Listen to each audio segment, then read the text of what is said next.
Hello, and welcome back to Happy Time, Happy Money podcast. Today we have Dr. Nikki Ramskill. She's also known as the female money doctor, has over 10 years of experience as a doctor and women's health specialist. She has trained as a money coach and runs an award-winning blog, thefemalemoneydoctor.com. She's the only doctor to be featured in the top 25 FitSpot list of the personal finance blogs in UK. She now helps women from all over the world to improve their mental health and well-being through getting organized with their finances. Hi, and welcome, Dr. Nikki. Hi, Viktoriia. Thank you so much for having me. Well, thank you so much for coming over. I know you're in UK and it's like dark. If you're watching this episode, you will see it's like dark in your space, bright in my space. We're like on different time zones and we still are here. And thank you so much for coming over. Well, I would love to know more about your money journey, your blogging of doctor to blogging to money journey. Yeah, I mean, it seems a bit of a weird one, doesn't it? Because I'm a medical doctor, but I'm helping women with their finances. And for me, it started when I realized how bad my money situation was. So when I turned 30, I had this kind of epiphany moment, which was I took some time out of my job, which at the time I was working in hospital. And in that time off, I realized how bad I was in debt, how much I had no savings at all. I didn't know what I was doing in terms of my money. I had no budget. I just spent money. I just put it on credit cards and things. So when I came back from a year out of my hospital job, I decided to become a GP, which in the UK is a family doctor. So in America, that's what you would call them. And it was during that time that I realized that all the things I'd been learning about to help myself when it came to my own money problems would also help my patients and would also help my colleagues that I was working with as well, because money and health kind of are really intertwined. You know, if you've got good money situation, your mental health is better, you're able to spend money on things that make you healthy. You know, you can go out to the gym, you can have a personal trainer, you can buy the best vitamins. If you don't have as much money, it causes a lot of mental stress. I mean, when I had really bad money problems, I was barely sleeping, I was anxious all the time. I was frightened to open my own mail because I was so worried about what I was going to find. So all of that causes all the stress hormones to flood our bodies, and it makes it very difficult for us to make decisions. So I'm now on a mission to help people away from that situation so that they don't have to go through it in the way that I had to.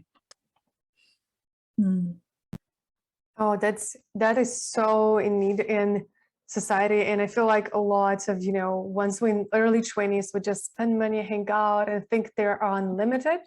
And then we're realizing, okay, we get to get together our things and spending and budgeting and all the planning for the future. Yeah. So what would you say was the top, like, number one mistake that you've done inside of your finances, and what's the number one mistake that you see right now people are making? So the number one mistake I made was basically not budgeting, thinking that just because I was a doctor and I had a regular money coming in, that I would be okay. And actually, I wasn't earning huge amounts of money. I mean, more than perhaps an average person would, but it's on the scheme of things, it still wasn't the kind of money that I was spending on going out in London. You know, I needed to have a much bigger salary for that. So I was spending a bigger salary than what I actually had. If I'd actually had a budget and I'd learned how to budget my money properly at that early stage, perhaps I would have more savings now. Perhaps I wouldn't have had the debt. So it meant that I would have had money to do the things I wanted to do with, like buy a house and things like that, much earlier than I did. But hey, I'll never know that. But that was definitely the biggest mistake I made. And it's the mistake I see so many people make. A lot of people think that if they just get into Bitcoin, or if they just earn more money, or if somehow they just, start investing and it's all going to be amazing, that's going to solve their problem. But actually, what's going to solve your problem is knowing how to spend your money in the first place. And I'm not saying be frugal and not have any money to do nice things with and buy beautiful jewelry or clothes or whatever. You can still do all those things, but it's just being mindful of setting aside money for your future, for emergencies, because that's when it's going to help reduce your stress when in times of need, when you need that money. I see. So budgeting. And what would you say, is it the same problem that you're seeing your clients and people that you are in contact with are making? Is there any other like red flags people get to be aware of? Well, it's when you say things like, I never know where my money goes. You know, that's a red flag for me, because that says, okay, if you don't know where your money goes, it's going into the hands of someone that knows how to deal with your money. So that's why the rich get richer and the poor get poorer, right? Because the rich know how to handle money. So if we can be a bit more savvy with it, you know, just giving it a little bit of direction, giving it some things to do. If you give every dollar a job, give it something to do, it's going to work much better for you than if you just allow it to kind of do its own thing, because money is really bad at telling itself what to do. We have to be the ones that direct it. So yeah, that would be one of the red flags. The other one would be credit cards and not paying them off. If you use credit cards and you pay them off in full every month, it's great, because then you can earn points and all sorts of bonuses by doing that.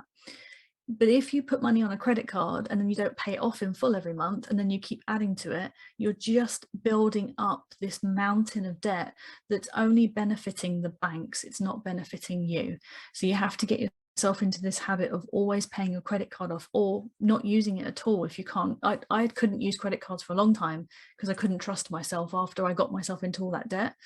Now I do, and I pay it off in full every month, and it's all automatically set up, so every month it will always get paid off.